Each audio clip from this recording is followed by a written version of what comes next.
The disgraced former president, Donald Trump, is increasingly detached from reality. Here in a Newsmax TV interview, the reporter asks him a very simple and straightforward question. Are you ever lonely? Are you ever lonely? So over the years, I love history. I study history. And I was always told that Andrew Jackson, as a president, was treated the absolute worst. He was just really lambasted.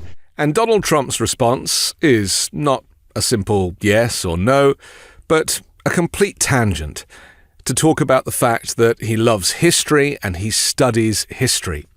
And then goes on to say that he was told that Andrew Jackson was the most troubled president because of how badly he was treated.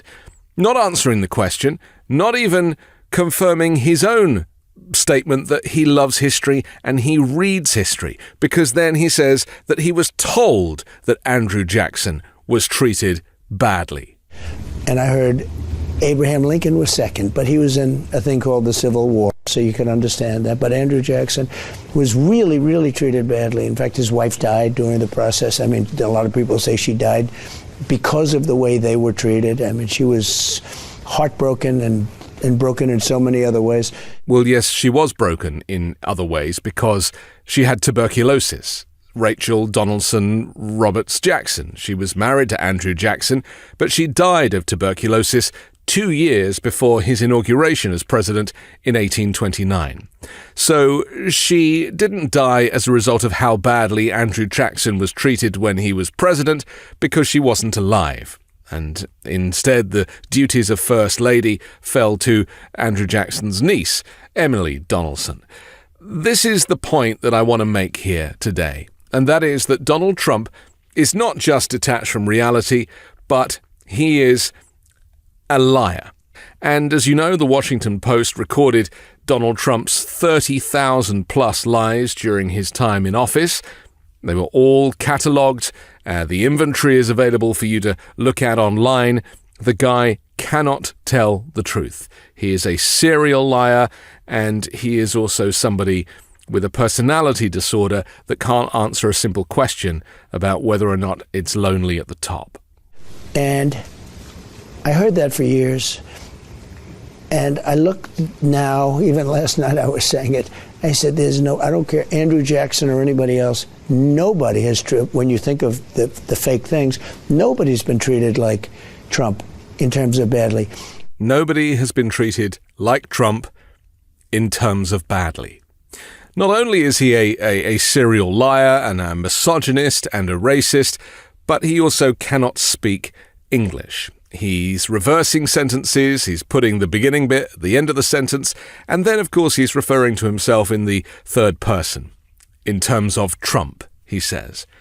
He is Trump, and he's sitting right there. So he cannot even refer to himself as himself.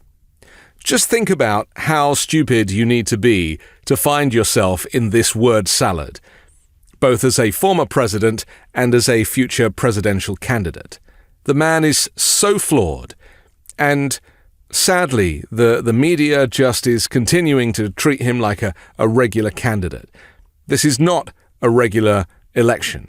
This is between democracy and dictatorship. Donald Trump, who doesn't know what he's saying, doesn't know what he's doing, confuses Nancy Pelosi with Nikki Haley multiple times and doesn't correct himself.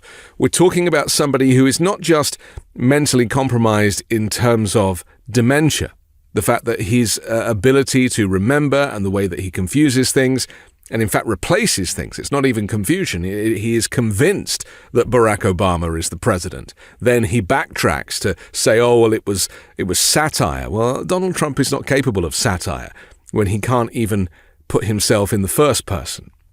And so here we are.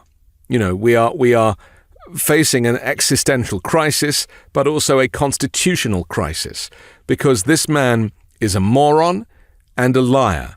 And aside from all of these legal cases against him, stealing classified documents, paying off a porn star, and not to mention attempting to overturn the results of the 2020 election, These are not small crimes. You could argue these are the most serious crimes in American legal and political history.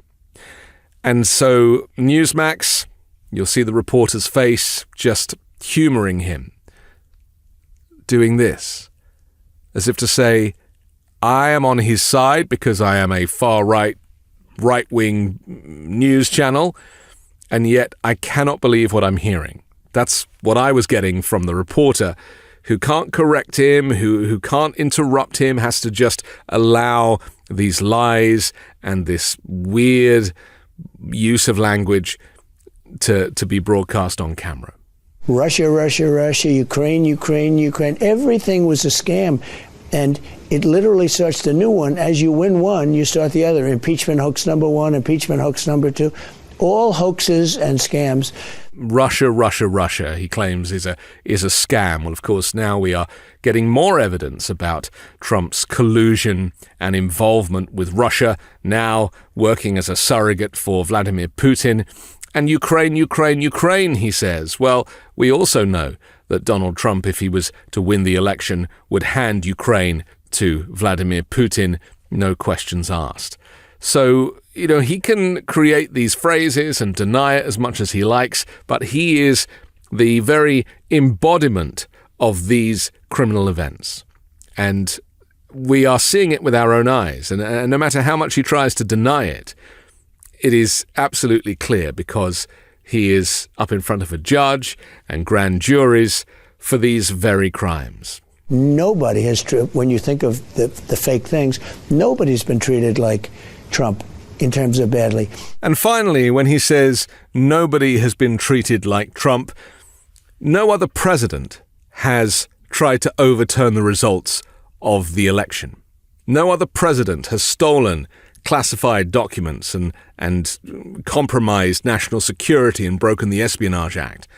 No other president has paid off an adult entertainment star so that to hide the fact that he was having an affair with her whilst his wife and newborn were still in the picture. I mean, these are insane, high-level misdemeanors. And Donald Trump claims no other president has been treated this badly. Well, let me say to you, Mr. Trump, that no other president would dare behave the way that you behave. No other president has ever lied as many times as you lie. Over the years, I love history. I study history. I'm Anthony Davis. You can hear me on the 5-Minute News podcast, on Wednesdays co-hosting Uncovered, and on Sunday on The Weekend Show with MeidasTouch. Love this video? Make sure you stay up to date on the latest breaking news and all things Meidas by signing up to the MeidasTouch newsletter at MeidasTouch.com/newsletter.